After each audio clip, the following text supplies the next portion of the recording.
Bonjour et bienvenue pour ce nouvel entretien de France 24. Le Cambodge est en crise, il est traversé par de graves turbulences politiques sur fond d'une dangereuse dérive autoritaire. Pour en parler aujourd'hui depuis Paris avec nous, un ancien homme d'État cambodgien, chef de file de l'opposition en exil, Sam Rainsy. Bonjour. Bonjour. Merci infiniment d'avoir répondu à l'invitation de France 24. Alors, les dernières nouvelles en provenance du Cambodge ne sont pas bonnes. Kem Sokha, une grande figure politique cambodgienne, votre partenaire de coalition pro-démocratique, a été arrêté brutalement par les forces de sécurité cambodgiennes. Il est tenu au secret. On l'accuse de trahison et même de conspiration. Qu'est-ce que ça veut dire? En fait, c'est un vrai coup d'État qui a eu lieu au Cambodge. Pas un coup d'État militaire que Hun Sen a déjà fait il y a 20 ans, mais c'est un coup d'État institutionnel. Tout d'un coup, les libertés fondamentales sont suspendues. On peut arrêter tout le monde, même des députés, malgré leur immunité parlementaire, et cela sous des prétextes les plus fallacieux, trahison, complot, espionnage. Et mon ancien collègue, Kem Sokha, se trouve actuellement en prison dans une région éloignée parce qu'on a peur des manifestations populaires. Mais justement, est-ce que vous avez des contacts avec lui? Parce qu'il faut se rendre compte, c'est quelqu'un de très important dans la politique cambodgienne qui est mis au secret actuellement. J'apprends par la presse que ses collègues parlementaires ne sont pas autorisés à le voir. Ses avocats ont du mal à parler, à discuter avec lui. Donc, il est vraiment au secret. Alors, ces récents mois, il y a eu des arrestations, des assassinats que l'on dit politiques, un certain nombre de médias, des médias sur les réseaux sociaux, des radios, des journaux d'opposition générale qui ont été fermés. Est-ce que, comme certains observateurs le laissent entendre, le Cambodge est en train de dériver vers le totalitarisme, vers une dictature? Tout à fait. C'est tout le contraire de ce que les accords de Paris sur le Cambodge de 1991 ont prévu.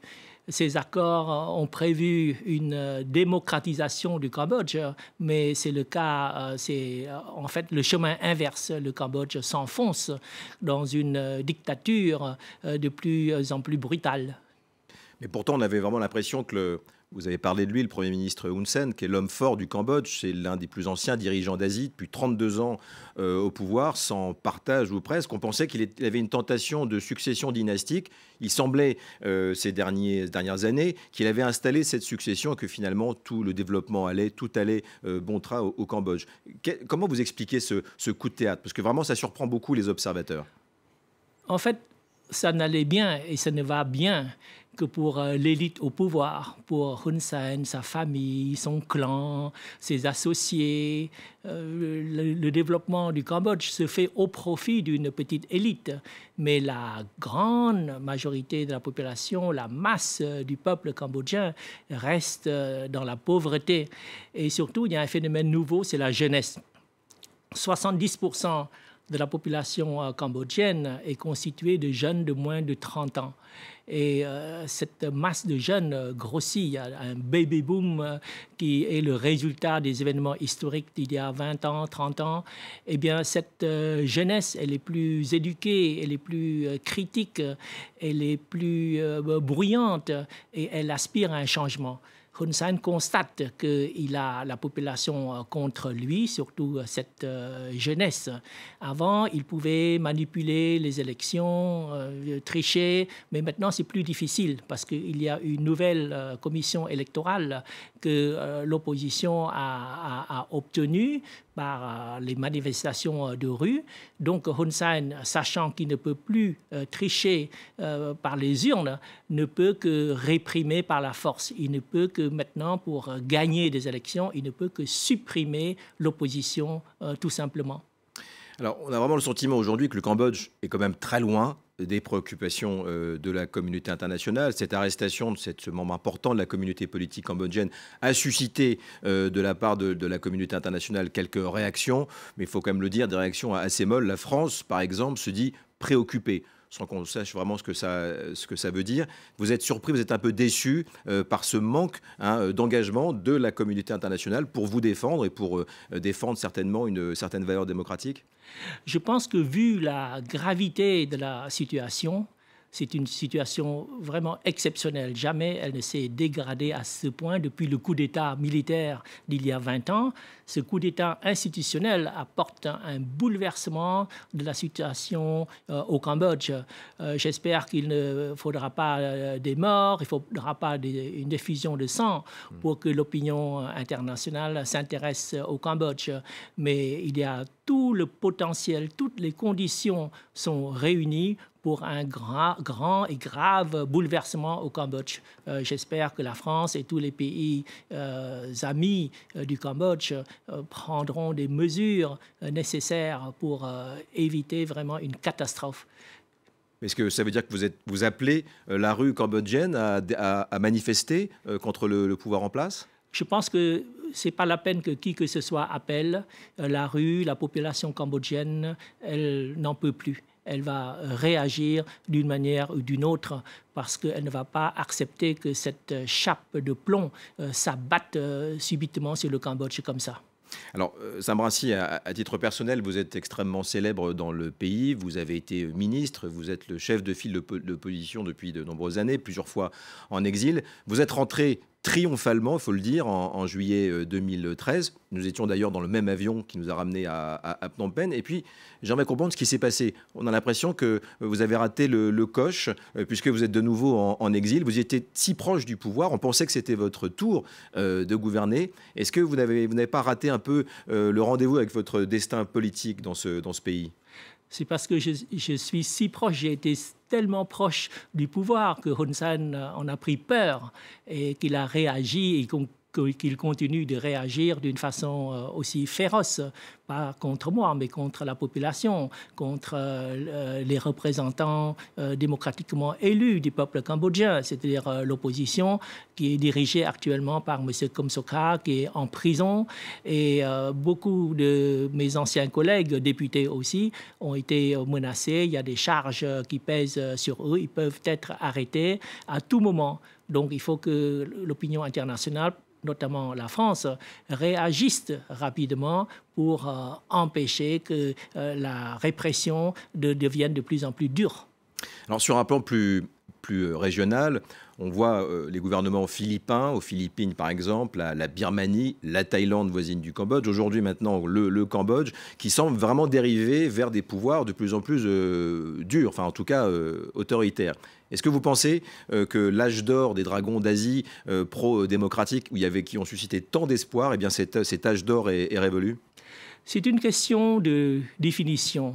Avant, on parlait de la stabilité, mais c'est une stabilité qui reposait sur une dictature, sur des régimes durs. Mais maintenant, la stabilité ne dépend plus d'un régime militaire. La vraie stabilité qui favorise le vrai développement économique, durable, équitable, c'est une stabilité basée sur la démocratie. Donc, j'espère que les pays qui actuellement connaissent un développement économique important, pour que ces développements se poursuivent, pour que des investisseurs renommés continuent à affluer dans ces pays, il faut assurer une stabilité basée sur la démocratie et le respect des droits de l'homme. Parlons d'Aung San Suu Kyi en Birmanie. Dans les années 90, vous avez comparé votre combat pro-démocratique à ce qu'elle faisait contre la dictature militaire birmane. Aujourd'hui, on le voit sur fond de crise importante en Birmanie, la crise des Rohingyas. Elle est attaquée de toutes parts. Est-ce que vous, à sa place, vous auriez mieux fait? Et quelles sont ces erreurs? Vous savez, les conditions de chaque pays ne sont pas les mêmes, parfois même ne sont pas comparables du tout. Elle a lutté d'une façon très dure, elle a quand même permis l'amorce d'un changement démocratique. mais il y a beaucoup de contraintes. Ceux qui ont le pouvoir ne lâchent pas le pouvoir aussi facilement ou ne le partagent pas aussi facilement. Donc je comprends qu'elle soit tiraillée, elle doit avoir beaucoup de problèmes de conscience, mais il faut aider le mouvement démocratique dans la région et que les chefs démocratiques doivent s'épauler mutuellement pour contrer ensemble les dictatures. Alors assez rapidement, le gouvernement cambodgien, le Premier ministre Hun Sen, semble de plus en plus sourd aux pressions internationales quand elles viennent. Est-ce qu'il faut y voir un repositionnement stratégique de la Chine qui soutient le Cambodge ? C'est vrai que la Chine devient de plus en plus entreprenante politiquement, financièrement et stratégiquement, et cela à un moment où le leadership américain faiblit. Donc c'est le concours de circonstances, alors qu'aux États-Unis, on ne semble plus se préoccuper de la défense des droits de l'homme et des mouvements démocratiques à travers le monde. C'est à ce moment-là que la Chine, pour des raisons propres, pour défendre ses propres intérêts, utilise les grands moyens pour pénétrer et pour contrôler un pays comme le Cambodge, dirigé par un dictateur comme Hun Sen. Sam Rainsy, ça sera ma dernière question. Vous avez fait beaucoup de comeback politiques. Est-ce que vous croyez en votre étoile et que vous serez de retour au Cambodge comme homme politique un jour? Je suis certain que la démocratie l'emportera, parce que la démocratie, c'est l'avenir. En même temps qu'elle assure le respect des droits de l'homme, je crois en la dignité humaine. Les dictatures vont faire long feu bientôt. Les jours de Hun Sen sont comptés. Et quel est votre message au peuple cambodgien aujourd'hui? Tenez bon, nous allons gagner. Sam Rainsy, je vous remercie. C'est la fin de cet entretien de France 24 depuis Paris. Merci de l'avoir suivi et à bientôt.